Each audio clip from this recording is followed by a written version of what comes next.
All right, Scott, so we got hands-on with Lornsword Winter Chronicle, a really wicked Steam game. What a surprise. Yeah, okay, so let's start us off with the story.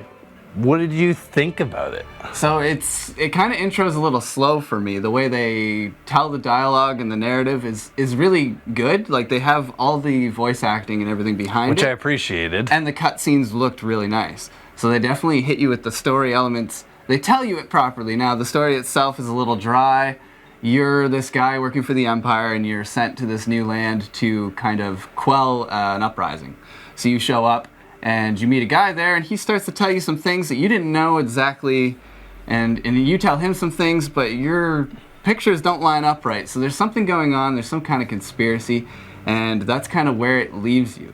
So you drop into this battle, you're a commander, you're underneath a general, and he tells you what to do, but he doesn't really do a whole lot. He just kind of leaves it to you. And then it blends into a lot of this RTS element where you're not sure if it's a third-person action game, story-driven, or if it's an RTS with a really good prologue. Like, yeah, man, it's the genre is its own kind of thing. It is really cool. It's like this RTS MOBA. Sort of like it has like it's just elements from a bunch of things that it created just this really cool game. That's a good way of explaining it, because the MOBA aspects of it do thread very well into the RTS. So you have these minions that you're spawning and you're trying to push the enemy's minions back, and it plays in the same kind of way as the League of Legends. You have spawn points, they walk through these waypoints that's predetermined. You can't control your units in that way exactly. They group up, make a squad. They go send off. Those runes will take them to an enemy squad, and they'll fight it out. So a lot of the times they're neutrally just kind opposing each other. A stalemate. Yeah, so then that comes to the real command aspects of it, where you are the commander. You have to run around. Instead of clicking and dropping these people everywhere, you run in and you pick them all up, and then you can drop them off. So it's kind of cool. You get like up to 15 guys, or these NPCs that you can follow with you. So you run to a spot, you just drop them off, and they go on their route to destroy whatever's in front of them. Yeah. But the cool thing that I really like is on top of the guys that you carry, you get to summon elementals. Yeah, so a big part of this game is choosing kind of what elementals you want to spawn in, and managing your bar so you don't sprint around too much, lose all that bar. Because spend that on. There's this really interesting kind of like, it's a mana stamina bar. It's one bar. So the whole time you gotta just be kind of conscientious of the whole thing, because if you run too much and then you use up your bar, you then can't summon the elementals. And then you're very hindered in your fight. You have to use Farsight, your arrow keys, or the other stick on the controller to look very far so you don't have to waste your time running around. And that's kind of where the difficulty in this game hit. Now, it did really ramp up quickly. So the very first levels, I just blasted right through, no problem there. But then it slowly introduces these other build elements. So now you can get several different kind of units. Now, maybe you're putting the buildings down now. So it opens it up to you pretty quickly, but the difficulty also hits you just as quickly.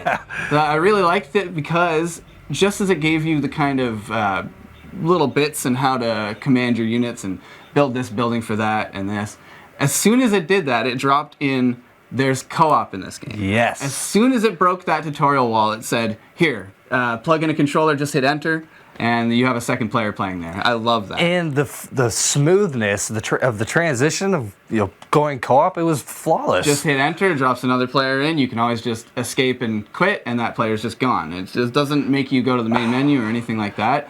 It almost gave me a little bit of goosebumps because it was just so stunning that I'm playing a couch co-op game on PC. Oh, and I was not expecting it at all. Yeah. I did not know that was going to happen, and all of a sudden, hey, get your friend in. It's the best way to play. Yeah, absolutely, man. Talking about this, I want to see it come to console, man. Yeah, because this would be a perfect thing. You were playing on the keyboard. I was playing on the controller. The controls were really, really good. Pretty well mapped, yeah. They were perfectly mapped. Honestly, that's why I'm like, oh, this really could port to the console. And I'm new to keyboard games in general. I play PC and stuff, but I'd never anything that would have really resulted in a lot of time. I'm familiar with RTSs though, so all the keyboard, it felt good. It came back to me pretty quickly. It was a good way of handling them. So again, like I've said lots of times, the price point is always a big thing with me. So this game's only $20 on Steam, man. Yeah, when we saw that, you can see the package that this game is for $20, and it's co-op. That's definitely there for me. It is such a well-priced game, it's just perfectly developed in my opinion for this really interesting take on its own genre. So, what are you gonna wrap up this review with, Scott? What's your score? I really like that there is the storytelling elements, although I was annoyed by them a little bit. I appreciate that they're there. There's actually a voice to each of these characters. It definitely makes you feel like they're important, and it just tells a bunch of story that way. So with that considered, and the gameplay that's very intense and very almost mathematic, you have to know what you're doing. The difficulty is there in the later levels. It has me there. I have to give this an 8 out of 10. Nice, man. I'm pretty much right there with you. I'm just a little bit higher because this has just had so much fun playing co-op with you. Yeah. It was just such a surprise. And yeah, I'm with an 8.5, man.